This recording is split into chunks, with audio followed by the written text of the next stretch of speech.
चलिए शुरू करते हैं हमारे सेशन को। आप सभी का एक बार फिर से क्रेजी जीके ट्रिक के डेली करंट अफेयर की सीरीज में स्वागत है। आज के डेली करंट अफेयर के सेशन में हम 4 मई के सभी इंपॉर्टेंट करंट अफेयर यहां पर डिटेल में डिस्कस करेंगे। सारे फैक्ट, सारे क्वेश्चन आराम से सुनिए, एंड तक सेशन को देखिएगा। पीडीएफ और मॉक टेस्ट आपको क्रेजी जीके ट्रिक एप्लीकेशन पर मिलेगा, चेकआउट कीजिए एप्लीकेशन को। तब तक आइए शुरू करते हैं 4 मई का सबसे पहला इंपॉर्टेंट करंट अफेयर। देखिए, भारतीय नौसेना में शामिल की गई आईएनएस महेंद्रगिरी किस प्रोजेक्ट के तहत बनी स्टील्थ फ्रिगेट से? तो यहां पर बात की जा रही है आईएनएस महेंद्रगिरी की। इसे बनाया गया है प्रोजेक्ट 17A के तहत। क्या है ये? स्टील्थ फ्रिगेट है, मतलब एक छोटे युद्धपोत है। ऐसे युद्धपोत इंडियन नेवी के लिए जो कि सोनार, रडार, सेंसर इनकी पहुंच में आए बिना किसी भी दुश्मन की अदर शिप को टारगेट कर सकते हैं और उनके करीब जा सकते हैं। तो ये है स्टील्थ फ्रिगेट्स। इंडियन नेवी को हाल ही में सौंपा गया है एक नया स्टील्थ फ्रिगेट्स जिसका नाम है आईएनएस महेंद्रगिरी। आपको पता है प्रोजेक्ट 17A के तहत ऐसे 7 युद्धपोत का निर्माण किया जा रहा है और ये 7 युद्धपोत के जो नाम है ना, इंडिया की अलग अलग पर्वतमालाओं के नाम पर है। माउंटेन रेंज जो है इंडिया की अलग अलग राज्यों में, अलग अलग जगह पर, उनके नाम पर इनका नाम रखा गया है। इनमें से चौथी स्टील्थ फ्रिगेट से आईएनएस महेंद्रगिरी जो कि इंडियन नेवी को सौंपी गई है। अब ये प्रोजेक्ट 17A के तहत ये पूरी की पूरी जो 7 फ्रिगेट्स हैं ये नीलगिरी क्लास के हैं। एक्चुअल में इंडियन नेवी के पास पहले शिवालिक क्लास के सारे फ्रिगेट्स थे। शिवालिक क्लास के हमारे पास छोटे युद्धपोत थे जिनको प्रोजेक्ट 17 के तहत बनाया गया था। अब इन्हीं को रिप्लेस किया जा रहा है, मतलब अब जो प्रोजेक्ट 17A के तहत बनाए जा रहे हैं स्टील्थ फ्रिगेट्स वो और ज्यादा एडवांस्ड होंगे और ज्यादा उनमें टेक्नोलॉजी का यूज किया जाएगा और शिवालिक क्लास को रिप्लेस करेगी नीलगिरी क्लास की जो स्टील्थ फ्रिगेट्स है वो। तो 17A के तहत इनका निर्माण किया जा रहा है एडवांस्ड स्टील्थ फ्रिगेट्स का। तो यहां पर एक चीज ये इंपॉर्टेंट हो जाती है, और ये कौन सा स्टील्थ फ्रिगेट से कौन सा युद्धपोत है 17A के तहत, ये क्वेश्चन आता है। तो ये प्रोजेक्ट 17A के तहत चौथा ऐसा युद्धपोत है जो कि इंडियन नेवी को सौंपा गया है। इसे बनाया है Mazagon dock ship builders limited ने। इसके द्वारा निर्मित 7 फ्रिगेट्स में से चौथे नंबर का ये फ्रिगेट्स है। तो बेसिकली आपको सारी चीजें यहीं पर क्लियर हो जाना चाहिए। नीलगिरी क्लास है, 7 वॉरशिप इंडियन नेवी को सौंपी जाएगी। 7 के नाम माउंटेन रेंज के नाम पर है और नीलगिरी क्लास जिस प्रोजेक्ट के तहत बनाया जा रहा है ये 7 की 7 ये है प्रोजेक्ट 17A। अब स्टील्थ फ्रिगेट्स में आपको कंफ्यूजन नहीं होना चाहिए कि ये क्या होता है। तो छोटे नेवल युद्धपोत जो कि किसी भी रडार, सोनार, सेंसर इनकी पकड़ में आए बिना काम करते हैं और इनकी पहुंच से बाहर होते हैं। ठीक है, अब बात आती है कि 7 कौन कौन से।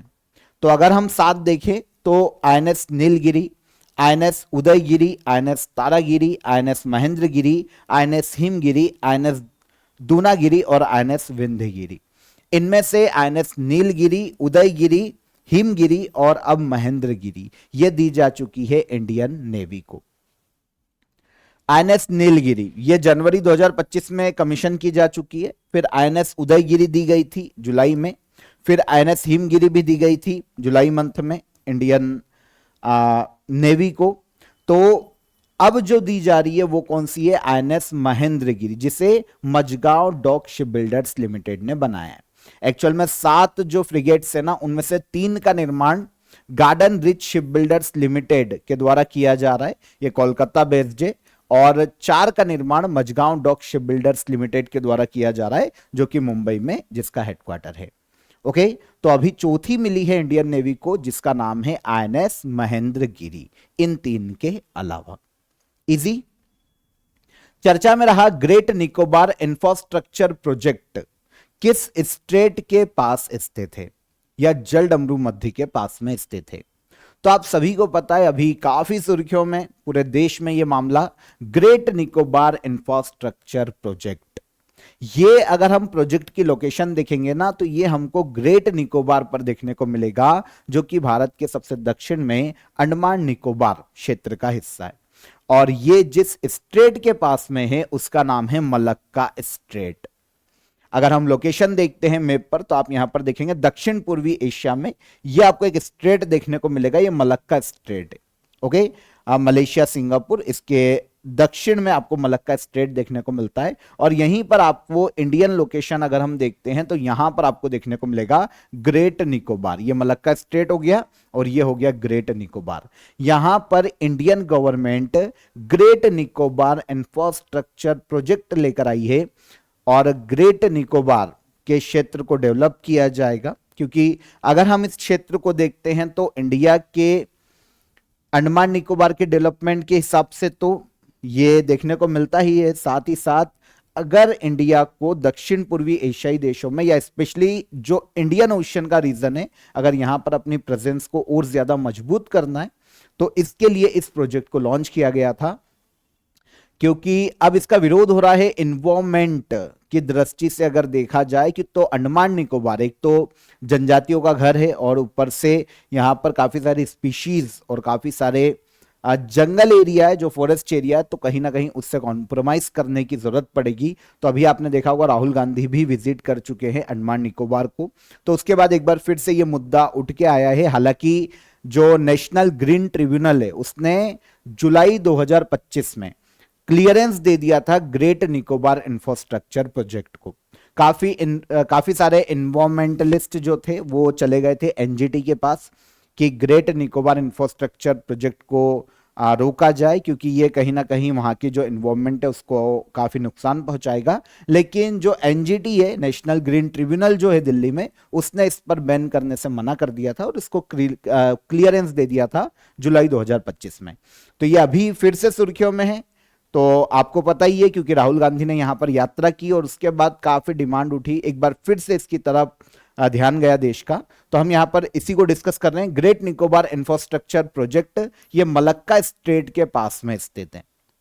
ओके, गवर्नमेंट ने, जो गवर्नमेंट है इंडियन गवर्नमेंट, सेंट्रल गवर्नमेंट, उसने स्पष्टीकरण दिया यहां पर कि भैया इन्वायरमेंटल प्रोटेक्शन और जो ट्राइबल कम्युनिटीज है उसके कंजर्वेशन को ध्यान में रखते हुए इस प्रोजेक्ट पर काम किया गया, इसकी रूपरेखा बनाई गई है। और गवर्नमेंट का कहना है कि पूरे 100% एरिया में अगर हम कैलकुलेट करेंगे तो केवल 2% का ही एरिया होगा जिसको हम यूज करेंगे विकास के लिए, क्योंकि ये इंडिया की प्रेजेंस को इंडियन ओशन में मजबूत करेगा। और इसके अलावा भी जो मलक्का स्ट्रेट है वहां पर इंडिया की प्रेजेंस और ज्यादा मजबूत होगी। जो चाइना की एक पॉलिसी है मोतियों की माला और रिंग ऑफ पल्स की एक पॉलिसी है, उसके खिलाफ भी इस प्रोजेक्ट को इंडिया डेवलप करने की सोच रहा है।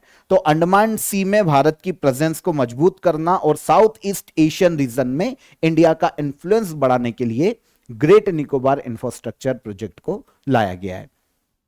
अब यहां पर 4 मेन चीजें डेवलप की जाने वाली है। ओके, 4 चीजों पर कॉन्सेंट्रेट है गवर्नमेंट का। सबसे पहले इंटरनेशनल कंटेनर ट्रांसशिपमेंट टर्मिनल, इसका निर्माण किया जाएगा। एक बंदरगाह का निर्माण किया जा रहा है गलाथिया बे, जो कि जो ग्रेट निकोबार है वहां पर देखने को मिलता है, गलाथिया बे। ओके, फिर ग्रीनफील्ड इंटरनेशनल एयरपोर्ट डेवलप किया जा रहा है ताकि लोगों के लिए भी और मिलिट्री बेस के रूप में भी इसका यूज किया जा सके। अभी केवल एक पट्टी है ऑलमोस्ट 1 किलोमीटर की, अब इसी को डेवलप किया जाएगा और ग्रीनफील्ड इंटरनेशनल एयरपोर्ट बनाया जाएगा। यहां पर इंटीग्रेटेड टाउनशिप का यहां पर निर्माण किया जाने वाला है, आधुनिक शहर बसाया जाएगा और पावर प्लांट को स्थापित करने की यहां पर योजना है। गैस सोलर एनर्जी पर आधारित ऑलमोस्ट 450 मेगावाट एम्पियर का पावर हाउस यहां पर बनाया जाएगा। तो यह है great Nicobar infrastructure project. Malacca strait पर ध्यान देते हुए इसको डेवलप किया जा रहा है, क्योंकि अगर हम मलक्का स्ट्रेट को देखते हैं ना तो यह बहुत ही स्ट्रेटेजिक एक लोकेशन है। पूरी दुनिया के सबसे व्यस्ततम एक ट्रेड रूट, जो मरीन रूट है, उनमें से एक माना जाता है और ग्रेट निकोबार के काफी पास में। तो जैसा आज ईरान के हाथ में कंट्रोल है स्ट्रेट ऑफ हॉर्मुज का, तो इंडिया चाहता है कि कहीं ना कहीं हम कंट्रोल ना भी करें तो उसके आसपास हमारी प्रेजेंस होना चाहिए, ताकि कल अगर किसी भी देश से हमको थ्रेट आता है, फॉर एग्जांपल चाइना से ही थ्रेट आता है, तो उस केस में हमारी आर्मी या जो हमारी नेवी है यहां से रिस्पॉन्ड कर पाए और यहां पर हम अपने डोमिनेंस के आधार पर अपनी पावर दिखाकर किसी भी देश को हम पे हमला करने से हम रोक पाए। तो ये एक गवर्नमेंट का विचार देखने को मिल रहा है यहाँ पर। अगर हम चाइना की, जैसा कि मैंने आपको बताया, जो स्ट्रिंग ऑफ पल्स है उसके जवाब में इसको देखा जा रहा है। और अभी इंडिया का जो 75% से ज्यादा कार्गो है वो कोलंबो और सिंगापुर जैसे ओवरसीज पोर्ट से होकर गुजरता है। लेकिन अब अगर इंडिया यहाँ पर बंदरगाह को डेवलप करता है तो फिर हमारा सारा माल यहाँ पर आएगा और हम आत्मनिर्भर बनेंगे कार्गो शिपमेंट के मामले में। तो ये बेसिक सारे फैक्ट मैंने आपको बता दिए हैं। नेशनल ग्रीन ट्रिब्यूनल ने 2025 में 90 करोड़ से अधिक का ये प्रोजेक्ट है, इसको मंजूरी दे दी थी। क्लियरेंस पहले ही दे चुका है नेशनल ग्रीन ट्रिब्यूनल। ट्रिब्यूनल ने परियोजना पर रोक लगाने से इनकार कर दिया था कि भैया ये स्ट्रेटेजिक इंपॉर्टेंस की इंडिया के लिए एक बहुत ही इंपॉर्टेंट प्रोजेक्ट है, इसलिए इसको लाया जाना चाहिए, ये कहा था नेशनल ग्रीन ट्रिब्यूनल ने।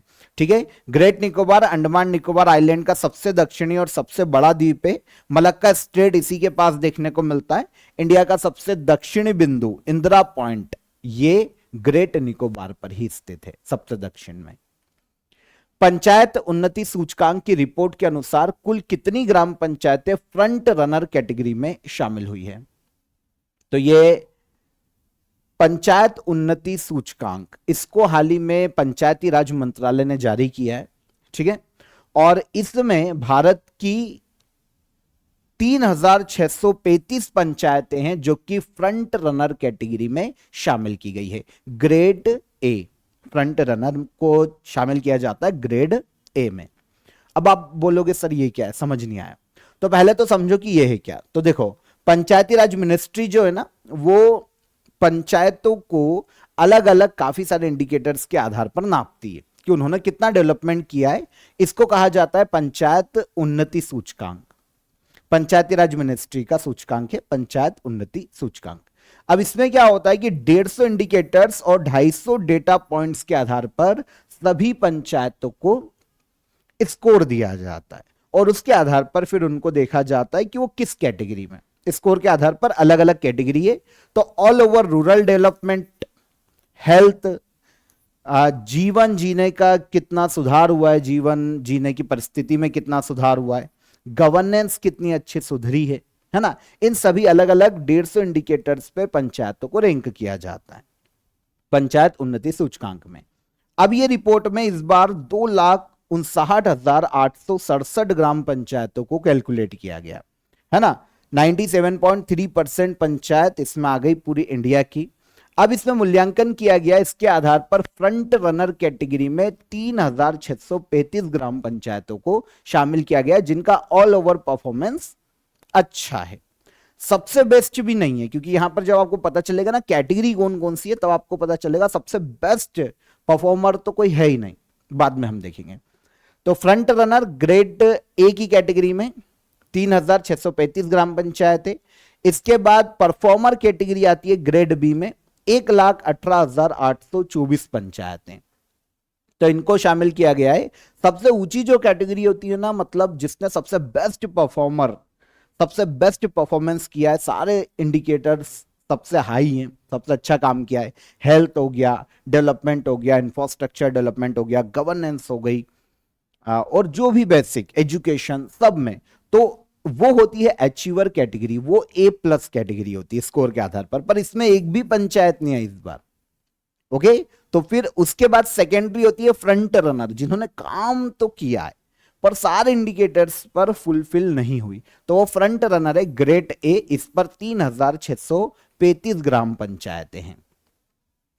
तो ये आपको समझ में आ गया बेसिकली। अब पर्टिकुलर अगर हम थीम पर देखें कि भैया जीवन स्तर में सुधार के आधार पर हेल्दी पंचायत थीम है ना, और इन थीमों पर देखें तो जीवन स्तर में सुधार के आधार पर 3,313 पंचायतों को A+ ग्रेड दिया गया। लेकिन ये थीम है, इसको आप छोड़ सकते हैं। हमारे लिए ये जो कैटेगरी है ना, ये आगे मिलेगी हमको, ये इंपॉर्टेंट है, यहां पर समझो आप। देखो, जब ये रिपोर्ट निकाली जाती है ना पंचायत उन्नत सूचकांक, तो सबसे देखो बेस्ट कैटेगरी है अचीवर A+, 90+ स्कोर पे, 100 में से 90+ स्कोर अगर किसी पंचायत का होता है ना, और वो कब होगा, सारे इंडिकेटर्स जो मैंने आपको बताए यहां पर 150 इंडिकेटर्स, इसमें सब में अच्छा परफॉर्मेंस जिसने दिखाया हो, तो वो अचीवर कैटेगरी है A+। इसमें एक भी पंचायत नहीं है। फिर 75 से 89 जिसको स्कोर मिला हो फ्रंट रनर ए कैटेगरी, इसको फ्रंट रनर या ए। फिर 60 से 74 का स्कोर है, ये परफॉर्मर कैटेगरी है बी। फिर 40 से 59 का स्कोर है एस्पिरेंट कैटेगरी सी। और फिर बिगनर आती है 40 से कम, मतलब जो पंचायत बिल्कुल काम कर ही नहीं पाई, वो सबसे लो इनमें। कुछ फिर चलो मान लो कि चलो काम तो नहीं कर पाई लेकिन कोशिश कर रही है, तो फिर इसमें आ जाएगी। जिसने कोशिश करके कुछ हद तक काम किया है इसमें आ जाएगा। फिर जिन्होंने परफॉर्मेंस तो दिखाया लेकिन सारे इंडिकेटर्स में फुलफिल नहीं हुई, तो फिर ये। और फिर सब में अगर अच्छा परफॉर्मेंस दिखाया होता तो फिर ए प्लस अच्छी बात। ठीक है, हमारे अगर हम यूनियन मिनिस्टर बात करें पंचायती राज, तो ये राजीव रंजन सिंह है वर्तमान में। और भारत में पंचायती राज दिवस मनाया जाता है 24 अप्रैल को। रवि के ने किस सार्वजनिक क्षेत्र के उपक्रम के नए अध्यक्ष और एमडी के रूप में कार्यभार संभाला है? तो रवि के को हाल ही में नया चेयरमैन और मैनेजिंग डायरेक्टर अपॉइंट किया गया हिंदुस्तान एरोनॉटिक्स लिमिटेड में, एचएएल है ना, डिफेंस सेक्टर की कंपनी है एचएएल। इसके 22 से चेयरमैन और एमडी के रूप में पद संभाला है रवि के, या इनको कहा जाता है कोटा रवि। ठीक है, तो इन्होंने पदभार संभाला है। डी के सुनील को रिप्लेस किया है इन्होंने, तो आंसर हो जाएगा हमारा आंसर रवि के या कोटा रवि इनको कहा जाता है। तो डी के सुनील को इन्होंने रिप्लेस किया। अगर हम कोटा रवि की बात करते हैं तो टेक्निकल और एडमिनिस्ट्रेटिव एक्सपीरियंस के लिए काफी जाने जाते हैं, डिफेंस सेक्टर में काफी काम किया है इन्होंने। एचएएल में डायरेक्टर, ऑपरेशनल डायरेक्टर के रूप में भी ये काम कर चुके हैं। और अब फाइनली इनको चेयरमैन और मैनेजिंग डायरेक्टर के रूप में कोटा रवि को अपॉइंट किया गया है एचएएल में। हिंदुस्तान एरोनॉटिक्स लिमिटेड भारत में डिफेंस और एरोस्पेस सेक्टर की एक पीएसयू है, public sector undertaking. Aircraft, helicopter, engine और ऐसे जो सेना के लिए, डिफेंस के लिए इक्विपमेंट है, इनके निर्माण और मैन्युफैक्चरिंग के लिए काम करता है। तो इंडियन आर्म्ड फोर्स के लिए इन चीजों को सप्लाई भी करता है एचएएल। 1940 में एचएएल की स्थापना की गई थी और कर्नाटक के बेंगलुरु में इसका हेडक्वार्टर देखने को मिलता है। ठीक है, तो यह है हिंदुस्तान एरोनॉटिक्स लिमिटेड। तो इसके चेयरमैन और मैनेजिंग डायरेक्टर कौन बने, क्वेश्चन हमारा ये था, तो ये है Kota Ravi. Okay, offer of the day में आप सभी के लिए समर सेल चल रही है, तो यहां पर आप ज्योग्राफी और इंडियन पॉलिटी को ज्वाइन कर सकते हैं सिविल सर्विसेज के लिए काफी नॉमिनल प्राइस में। आपको जो ज्योग्राफी है वो आपको कॉम्बो मिल जाएगा, इंडियन और वर्ल्ड दोनों ज्योग्राफी आपकी यहां पर बाइलिंगुअल कवर हो जाएगी। और इंडियन पॉलिटी को भी आप ज्वाइन कर सकते हैं सिविल सर्विसेज के लिए, तो ज्वाइन कीजिए। दोनों की लिंक मैं आपको डिस्क्रिप्शन में दे दूंगा। और एप्लीकेशन को तो चेकआउट कीजिएगा ही, क्योंकि समर सेल चल रही है आपके लिए एप्लीकेशन पर, तो आपको अभी सारे कोर्सेस अप टू 90% तक ऑफ में देखने को मिल जाएंगे एप्लीकेशन पर। तो चेकआउट कीजिए एप्लीकेशन को। हम चलते हैं अगले क्वेश्चन की तरफ। द हिंदू ग्रुप के किस प्लेटफॉर्म ने वैन IFRA digital media award South Asia 2026 में बेस्ट न्यूज वेबसाइट या ऐप रीलॉन्च कैटेगरी में गोल्ड मेडल जीता है? तो द हिंदू ग्रुप है ना, द हिंदू न्यूज़पेपर आता है, तो द हिंदू ग्रुप का एक प्लेटफॉर्म है जिसका नाम है young world club. Okay, specially student के लिए ये प्लेटफॉर्म है, आगे हम बात करेंगे। तो यंग वर्ल्ड क्लब इसे हाल ही में war इफ्रा digital media awards South Asia 2026 में बेस्ट न्यूज वेबसाइट या ऐप रीलॉन्च कैटेगरी में गोल्ड मेडल दिया गया है। अब ये थोड़ा सा कंफ्यूज कर सकता है क्वेश्चन, थोड़ा सा हमको इसकी डिटेल समझना पड़ेगी, तो हो सकता है हमको ये इजीली समझ में आए। तो देखिए, ये तो एक अवार्ड फंक्शन है ना। जर्नलिज्म में इनोवेशन, इनोवेटिव आइडियाज के लिए अवार्ड दिए जाते हैं साउथ एशियन कंट्रीज को, जैसे इंडिया हो गया, पाकिस्तान, श्रीलंका, बांग्लादेश, ऐसे देशों की जो मीडिया है उनको अवार्ड दिए जाते हैं। One इफ्रा digital media award South Asia 2026, इसमें कैटेगरी है बेस्ट न्यूज वेबसाइट और ऐप रिलॉन्च कैटेगरी। इसमें जो गोल्ड मेडल दिया गया है, जो अवार्ड दिया गया है, द हिंदू ग्रुप के यंग वर्ल्ड क्लब प्लेटफॉर्म को दिया गया। अब आप समझना, इंडिया के बाहर के न्यूज पोर्टल जो हैं, न्यूज जो वेबसाइट है, मीडिया ग्रुप है, उनको भी अवार्ड दिए गए, लेकिन क्या वो हमारे काम के? क्या नहीं, अदर कैटेगरीज हमारे काम की नहीं है। द हिंदू ग्रुप इंडिया का है, तो ये हमारे काम का हो जाता है। अवार्ड जो है ना, डिजिटल इनोवेशन, क्रिएटिविटी खासकर जो यंग ऑडियंस को अट्रैक्ट कर पाए, ऐसे किसी इनोवेशन को जर्नलिज्म में दिया जाता है। अब यंग वर्ल्ड क्लब प्लेटफॉर्म किसका है? The Hindu group. क्या है ये? द हिंदू ग्रुप का एक लर्निंग और इंगेजमेंट प्लेटफॉर्म है, स्पेशली स्टूडेंट के लिए एक लर्निंग प्लेटफॉर्म के रूप में इन्होंने डेवलप किया है, जिसे अवार्ड दिया गया। द हिंदू ग्रुप भारत का एक मीडिया ऑर्गेनाइजेशन है। 1878 में इसकी स्थापना हुई थी, तमिलनाडु के चेन्नई में इसका हेडक्वार्टर। ठीक है, अब वॉन IFRA digital media award South Asia 2026, इसमें दो कैटेगरी में द हिंदू को अवार्ड मिला। एक तो best AI driver news product format और स्ट्रेटेजी, बिहार एसआईआर पर द हिंदू की जो न्यूज थी उसके लिए इनको यह अवार्ड दिया गया। और दूसरी कैटेगरी बेस्ट न्यूज वेबसाइट और app relaunch category the Hindu young world club. ठीक है, ये अभी हमने डिस्कस किया। अब वॉर इन्फा, अरे नाम एक तो बहुत अलग है, वॉन इफ्रा, इसको सही पढ़ना आप एक बार, वॉन IFRA digital media awards South Asia. South Asia में डिजिटल जर्नलिज्म मीडिया इनोवेशन को सम्मानित करने के लिए यह अवार्ड है। देता कौन है? वॉन इफ्रा नाम की संस्था देती है, इसकी हम आगे बात करेंगे। साउथ एशिया के जो देश है उनको उनके मीडिया प्लेटफॉर्म को अलग अलग कैटेगरी में इसमें अवार्ड दिया जाता है। अब देने वाली संस्था वॉन इफ्रा, ठीक है, world association of news publisher है ना, ये ग्लोबल ऑर्गेनाइजेशन है जो न्यूज पब्लिशर होते हैं या जो न्यूज बोल सकते हैं हम प्लेटफॉर्म होते हैं, उनकी एक ग्लोबल ऑर्गेनाइजेशन है world association of news publisher. ठीक है, न्यूज पब्लिशिंग इंडस्ट्री को सपोर्ट करना, प्रमोट करना इस संस्था का मुख्य कार्य है और इसका हेडक्वार्टर फ्रांस के पेरिस में देखने को मिलता है और यही अवार्ड देता है साउथ एशिया के देशों में जर्नलिज्म के क्षेत्र में। आई होप समझ पाए होंगे। पीडीएफ ले लेना, इसको एक बार पढ़ लेना। द हिंदू को अवार्ड मिला है तो ये पूछा जा सकता है। आगे चलेंगे। 11वें हेड्स ऑफ मिशन सम्मेलन का आयोजन कहां किया गया? तो 11th हेड्स ऑफ मिशन, इस सम्मेलन का आयोजन हाल ही में किया गया है नई दिल्ली में। ठीक है, नई दिल्ली में इसका आयोजन किया गया।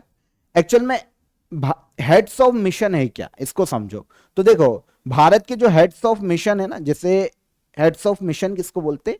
जो दूसरे देशों में भारत के रिप्रेजेंटेटिव के तौर पर काम कर रहे हैं, जैसे एम्बेसडर हो गए, राजदूत होते हैं, हाई कमिश्नर होते हैं अलग दूसरे देशों में इंडिया के, हमारे राजदूत होते हैं, पेरिस में भारत का राजदूत है, अमेरिका में भारत का राजदूत है, तो ये होते हैं हेड ऑफ मिशन।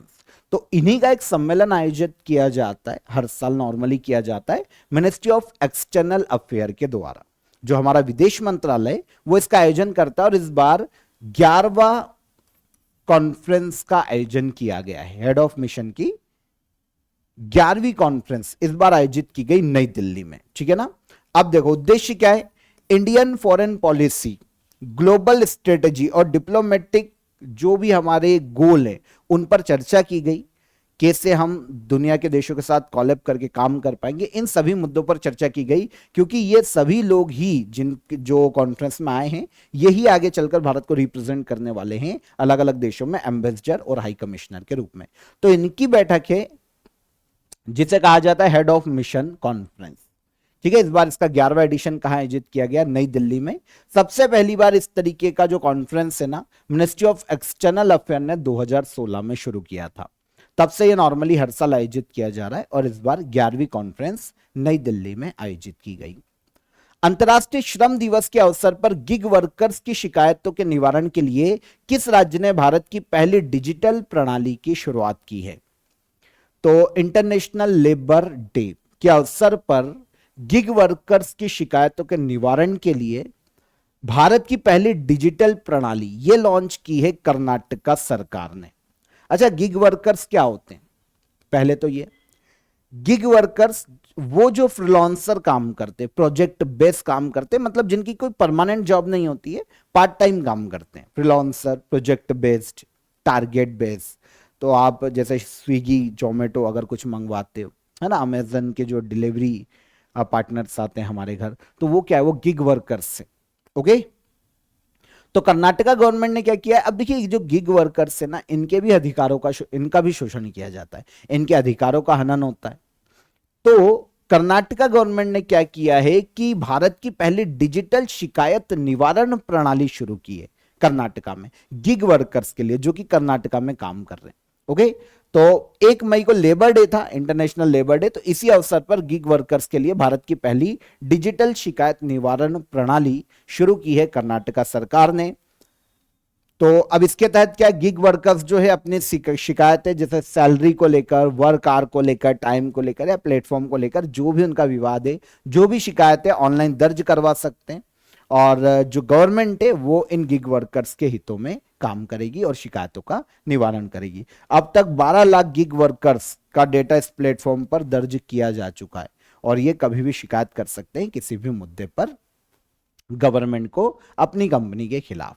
तो इजी है, किसने शुरू किया है भारत का पहला डिजिटल शिकायत निवारण प्रणाली गिग वर्कर्स के लिए, तो ये शुरू की है कर्नाटका सरकार ने। गिग वर्कर्स मैं आपको समझा ही चुका हूं कि ये क्या होते हैं।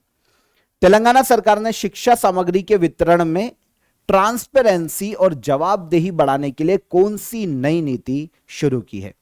तो तेलंगाना गवर्नमेंट ने एजुकेशन जो सप्लाई है या सामग्री का जो वितरण है, जो डिस्ट्रीब्यूशन है, उसके ट्रांसपेरेंसी आए राज्य में, उसमें जवाबदेही सुनिश्चित की जा सके, इस उद्देश्य से एक नई पॉलिसी लॉन्च की है जिसका नाम है सेंट्रलाइज्ड प्रोक्यूरमेंट पॉलिसी। किसने शुरू की है? तो इसे शुरू किया है तेलंगाना गवर्नमेंट ने। देखिए क्या होता है कि तेलंगाना गवर्नमेंट ने ये पॉलिसी निकाली है ताकि राज्य में जितने भी स्कूल्स हैं, जितने भी कॉलेजेस हैं, सरकारी स्कूल्स, उन सभी तक बुक्स, यूनिफॉर्म और जो भी जरूरी चीजें जो भेजी जाती है उनकी सप्लाई में ट्रांसपेरेंसी आए, अकाउंटेबिलिटी तय की जा सके जो भी भेज रहा है। क्योंकि क्या होता है ना, यूनिफॉर्म लेट पहुंचना गवर्नमेंट स्कूल में, कॉलेजेस में, या फिर बुक्स और इनकी जो शॉर्टेज होती है, दूसरी चीजों की शॉर्टेज होती है, इससे बच्चों के ऑल ओवर परफॉर्मेंस पे इफेक्ट पड़ता है एजुकेशन सेक्टर में। ओके, उनकी परफॉर्मेंस वीक होती है, उनका ध्यान बटा हुआ होता है। तो गवर्नमेंट ने डिसाइड किया है कि ये सेंट्रलाइज्ड प्रोक्यूरमेंट पॉलिसी लेकर आए हैं तेलंगाना सरकार, ताकि अब इनको सबको खत्म किया जाए। पहले क्या होता था, ये सारे काम जो होते थे ना वो अलग अलग डिपार्टमेंट या अलग अलग लेवल पर किए जाते थे। अब तेलंगाना सरकार ने किया है, एक सेंट्रलाइज्ड सिस्टम बना दिया है ताकि करप्शन को भी कम किया जा सके, रिसोर्सेस को सही तरीके से यूज किया जा सके, ट्रांसपेरेंसी आए और समय पर जो स्टूडेंट है उन तक शिक्षा सामग्री को पहुंचाया जा सके। तो ये सेंट्रलाइज्ड प्रोक्यूरमेंट पॉलिसी कौन लेकर आया है? तो ये तेलंगाना सरकार के द्वारा हाल ही में लॉन्च की गई एक ऐसी पॉलिसी जिसमें सभी सामान की खरीद एक सेंट्रलाइज्ड अथॉरिटी के द्वारा की जाएगी और वही डिसाइड करेगी कि किस वे में सभी तक ये सामग्री पहुंचाई जाए। तो ये एक अकाउंटेबिलिटी तय करने के लिए भी तेलंगाना सरकार ने ये कदम उठाया है। ग्लोबल हेपेटाइटिस रिपोर्ट 2026 किस संगठन के द्वारा जारी की गई है? अच्छा, हेपेटाइटिस की अगर बात होती है तो किस अंग को प्रभावित करती है हेपेटाइटिस की बीमारी? ये क्वेश्चन आता है। तो हेपेटाइटिस लीवर से संबंधित डिसीज है, लीवर में सूजन से संबंधित एक डिसीज है। रिसेंटली एक रिपोर्ट आई है हेपेटाइटिस पर, ग्लोबल हेपेटाइटिस रिपोर्ट 2026, इसे लॉन्च किया है WHO ने। तो हेपेटाइटिस से रिलेटेड वर्ल्ड और इंडिया का कुछ डेटा को इसने शेयर किया है वर्ल्ड हेल्थ ऑर्गेनाइजेशन ने।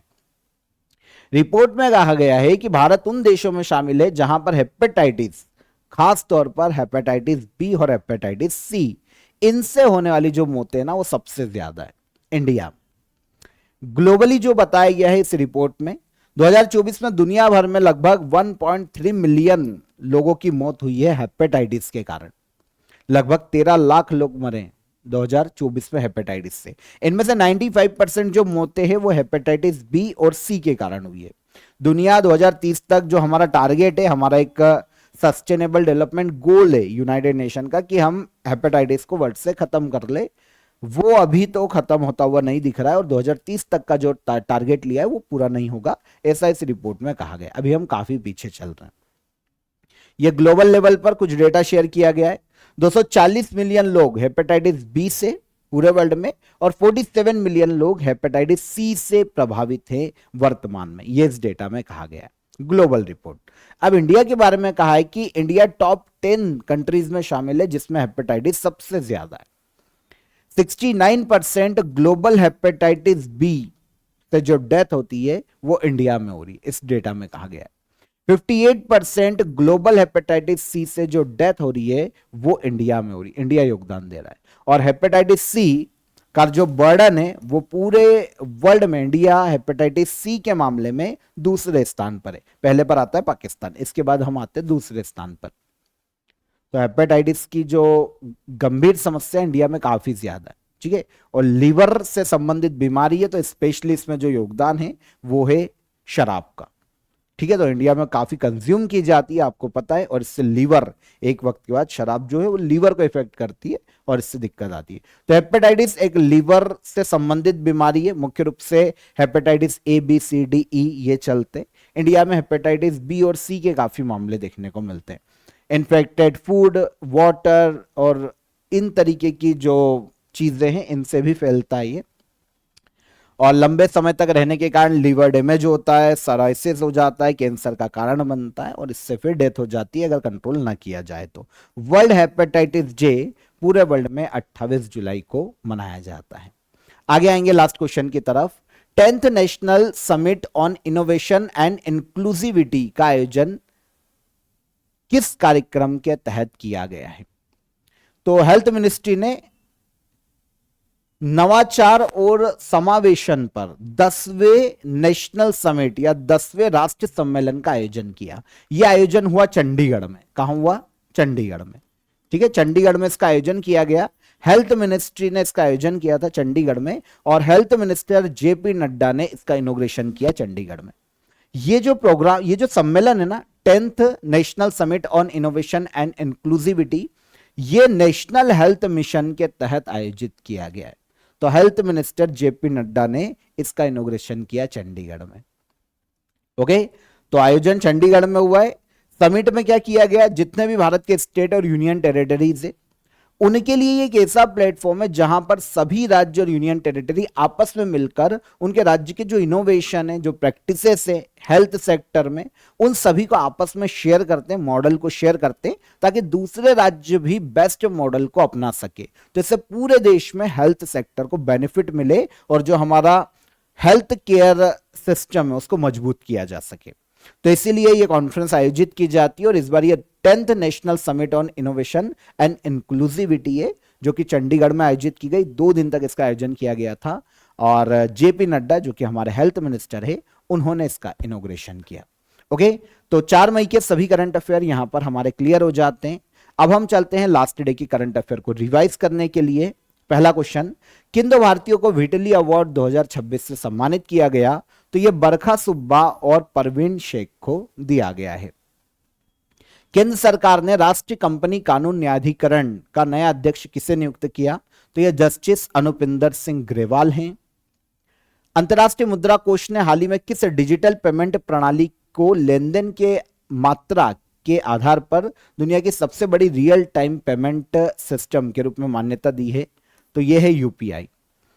इंटरनेशनल लेबर डे किस 1 मई को किस डे की याद में मनाया जाता है? तो शिकागो प्रोटेस्ट की याद में मनाया जाता है। नीति आयोग की रिपोर्ट के अनुसार 47 मिलियन प्लस शहर देश के जीडीपी में 60% का योगदान देते हैं। सीनियर आईपीएस अधिकारी सीवी आनंद किस राज्य के डीजीपी बने? तो ये तेलंगाना के नए डीजीपी अपॉइंट किए गए हैं। कर्नाटक ललित कला अकादमी ने ऑनररी अवार्ड से किस कलाकार को सम्मानित किया? एमजी डोड्डा मड़ी। इप्पा पुव्वू पंडुगा या महुआ फेस्टिवल कहां पर आयोजित किया जाता है? तो यह महुआ फेस्टिवल आयोजित किया जाता है तेलंगाना में। इन्फोसिस ने हाल ही में किसी कंपनी का नया वाइस चेयरमैन अपॉइंट किया? तो यह है नितिन परांजपे। और कचरे के निपटान के लिए भारत का पहला ग्रीन मेथनॉल प्लांट किस राज्य में स्थापित किया जा रहा है? तो यह स्थापित किया जा रहा है गुजरात राज्य में। ये सारे करंट अफेयर कल के सेशन के हमारे रिवाइज हो गए। अब हम चलते हैं लास्ट डे के करंट अफेयर को रिवाइज करने के लिए। अब हम चलते हैं प्रीवियस डे के क्वेश्चन ऑफ द डे के आंसर लेने के लिए। How India scaled mount G20 पुस्तक किसने लिखी है? तो ये अमिताभ कांत ने लिखी है। फिर भारतीय सेना ने अपाचे हेलीकॉप्टर यूएसए से लिए हैं और बोईता बंदना उत्सव ये मनाया जाता है ओडिशा राज्य में। ये होगा तीनों क्वेश्चन के हमारे आंसर। अब हम चलते हैं आज के क्वेश्चन ऑफ द डे के लिए। चलिए इसका आंसर करना है कमेंट में आपको। 2025 में मैग्रो सेल इनिशिएटिव मुख्य रूप से किस भारतीय राज्य से जुड़ा हुआ है? 2025 का मैग्रो सेल इनिशिएटिव। किस भारतीय एथलीट ने पेरिस 2024 पैरालंपिक में तीरंदाजी में पहला पैरालंपिक गोल्ड जीता था? और भारतीय अंतरिक्ष स्टेशन का पहला मॉड्यूल किस वर्ष लॉन्च किया जाना है? तीनों क्वेश्चन थोड़े से आपको सरप्राइज कर सकते हैं, इनको सोचना पड़ेगा आपको, या तो गूगल करोगे, ठीक है, जो भी करो आंसर करो इसका। और सेशन पसंद आया हो तो लाइक और शेयर करके जाइएगा। चैनल पर पहली बार आए हो तो चैनल को सब्सक्राइब कर लो। हम कल फिर मुलाकात करेंगे नेक्स्ट डे के करंट अफेयर में। तब तक अपना ख्याल रखिए। जय हिंद, जय भारत।